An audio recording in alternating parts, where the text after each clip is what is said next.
आज की कहानी एक बहुत बड़े संत गुरु की कहानी है। हमारी जिंदगी में बहुत सारी घटनाएं होती है। कुछ घटनाएं अच्छी होती है तो कुछ घटनाएं बुरी भी होती है, और जब दोनों घटनाएं मिल जाती है तब हमारी जिंदगी बनती है। हमारी जिंदगी में अच्छी बुरी घटनाएं होती रहती है। अगर हम इन घटनाओं की बातों को अपने मन में भरकर चलेंगे तो हम जीवन में कुछ भी नहीं कर पाएंगे। हमें बार बार अपने बीते कल का पछतावा होता रहेगा और इस चक्कर में हम अपने भविष्य में कुछ भी नहीं कर पाएंगे। हमें जरूरत है अपने आज पर जीने की और अपने आने वाले कल की तैयारी करने की। इस कहानी में इसी को संक्षिप्त तरीके से बताया गया है।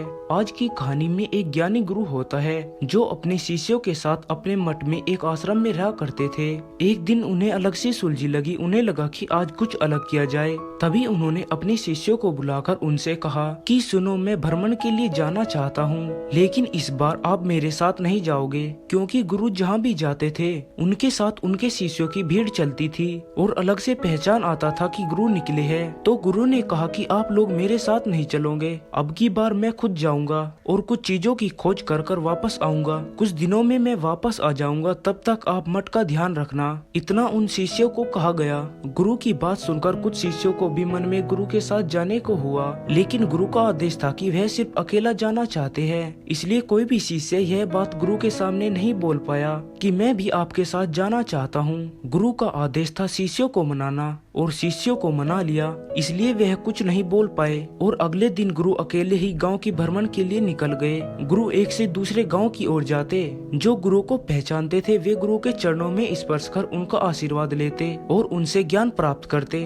और जो लोग गुरु को नहीं पहचानते थे, क्योंकि गुरु अकेले निकले हुए थे और गुरु जब भी निकलते थे तो अपने शिष्यों की भीड़ लेकर साथ निकलते थे, तो वैसे ही पहचान में आते थे। तब भीड़ में गुरु को देखकर हर कोई गुरु को पहचान जाता था। लेकिन आज गुरु अकेले निकले हैं। जो लोग गुरु को नहीं पहचानते वो लोग सोचते हैं कोई साधारण संतो भिक्षु निकला होगा भिक्षा मांगने के लिए। गुरु एक गांव में निकले हुए थे। सुबह का समय था और सुबह सुबह एक घर में शराबी व्यक्ति शराब के नशे में अपने घर वालों से लड़ाई कर रहा था और अपने परिवार वालों के साथ गाली गलौज भी कर रहा था। गुरु एक घर से दूसरे घर की ओर जा रहे थे और लोगों को परिणाम करते हुए आगे बढ़ रहे थे, और कुछ लोग गुरु को भिक्षा दे रहे थे। जब उस घर की बारी आई तभी गुरु उस घर की ओर बढ़े और उस शराबी व्यक्ति ने देखा कि भिक्षु आया है, तो वह उसके ऊपर बिगड़ पड़ा। और उस शराबी व्यक्ति ने गुरु को एक साधारण भिक्षु समझकर बहुत भला बुरा कहा और अपने परिवार वालों का गुस्सा गुरु के ऊपर उतारने लगा और गुरु को गाली गलौज और अपशब्द कहने लगा। पता नहीं क्या कह दिया। गुरु ने सारी बातें सुनी। गुरु उनकी सारी बातें चुपचाप सुनते रहे और उस शराबी व्यक्ति को देखकर मुस्कुराते हुए आगे की ओर चले गए। कुछ देर बाद इस शराबी व्यक्ति का नशा उतरा। तभी उसके घर के सामने एक बूढ़ा व्यक्ति इस शराबी के घर आया और उसने कहा कि आज तुमने बहुत बड़ी गलती की है, आज तुमको ऐसा नहीं करना था। तब इस शराबी को लगा कि यह मुझे ज्ञान देने आया है, यह मुझे शराब को न पीने को कहने आया होगा। इसलिए शराबी ने उस बूढ़े व्यक्ति को कहा कि मुझे ज्ञान मत दो। तभी बूढ़ा व्यक्ति कहता है कि मैं तुम्हें ज्ञान नहीं दे रहा हूँ, मैं तुम्हें बता रहा हूँ कि तुम शराब मत पिया करो। मैं तुम्हें यह बताने आया हूँ कि आज सुबह तुमसे बहुत बड़ी गलती हो गई। तुमने आज बहुत बड़े संत और गुरु बाबा को गाली दी। तुमने आज बहुत बड़े संत गुरु बाबा को गाली दी। तभी शराबी ने कहा कि मैं पागल हो गया हूँ क्या, मैं उस महान गुरु को गाली क्यों दूंगा।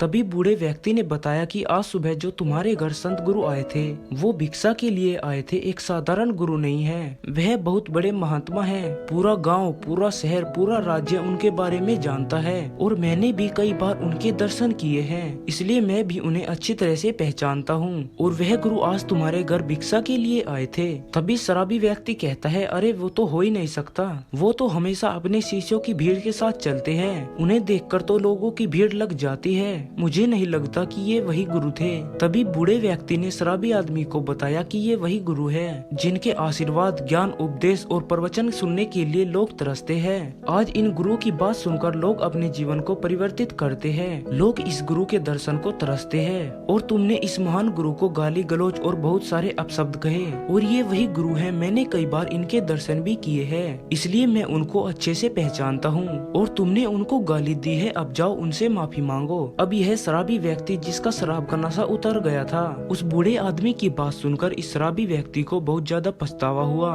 उसे लगता है कि मैंने शराब के नशे में आकर एक महान गुरु को क्या क्या कह दिया, मुझे तो नर्क में भी जगह नहीं मिलेगी। उस शराबी व्यक्ति को बहुत ज्यादा पछतावा हुआ और वह गुरु से माफी मांगने के लिए लिए गुरु को अपने गांव में खोजने लगा। जब शराबी व्यक्ति को गुरु अपने गांव में नहीं मिले तो वह दूसरे गांव में खोजने लगा और शराबी व्यक्ति को खोजते खोजते रात हो गई और अगली सुबह फिर वो शराबी गुरु की खोज करने निकल गया। इतनी कोशिश के बाद भी गुरु उसे नहीं मिल रहे थे। सुबह से दोपहर हो गई, तभी ये शराबी एक पेड़ की छांव के नीचे जाकर बैठ जाता है। तभी वहाँ पर गुरु तपस्या कर रहे थे।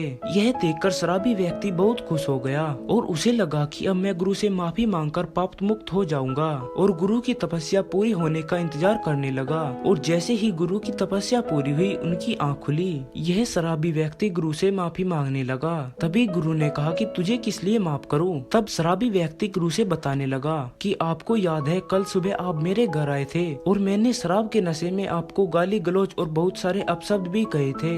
उन बातों के लिए मैं आपसे माफी मांगने के लिए आया हूँ, मुझे क्षमा कर दो। तब गुरु ने कहा कल क्या हुआ मुझे तो याद नहीं, मैं तो आज के लिए जीता हूँ, तो तुम्हें किस बात के लिए माफ करूँ? ये छोटी सी कहानी हमें ये बात सिखाती है कि जिंदगी में जो बीत गया उन बातों को भूल जाए। भूलने वाली सारी बातें याद है, इसलिए जिंदगी में विवाद है। कल के बारे में सोचो, लेकिन उस कल के बारे में नहीं जो बीत गया हो, बल्कि उस कल के बारे में जो आने वाला है। वर्तमान में रहिए और भविष्य की तैयारी कीजिए। जिंदगी जीने का यही सही तरीका है। दिन भर हमारे दिमाग में बहुत सारी ऐसी बातें चलती रहती है जिनका कोई मतलब नहीं होता और ज्यादा समय हम पुरानी बातों के बारे में सोचते हैं। उसने मेरे बारे में ऐसा क्यों कहा, मुझे ऐसा नहीं करना था, मेरे साथ बहुत गलत हुआ, ऐसा होता तो अच्छा होता। यह सारी बातें हमारे दिमाग में गूंजती रहती है और हम अपना वर्तमान में पूरा ध्यान नहीं लगा पाते और इसी तरह हम अपने आप का नुकसान करते रहते हैं। यह बात छोटी सी है कि कल क्या हुआ उसे भूल जाओ, उस कल का पछतावा मत करो। लेकिन अगर आप इस बात को अपनी जिंदगी में उतारते हैं तो हमें बहुत सारे फायदे मिलेंगे। इससे हमारा वर्तमान ठीक हो सकता है और हमारा भविष्य भी सुधर जाएगा।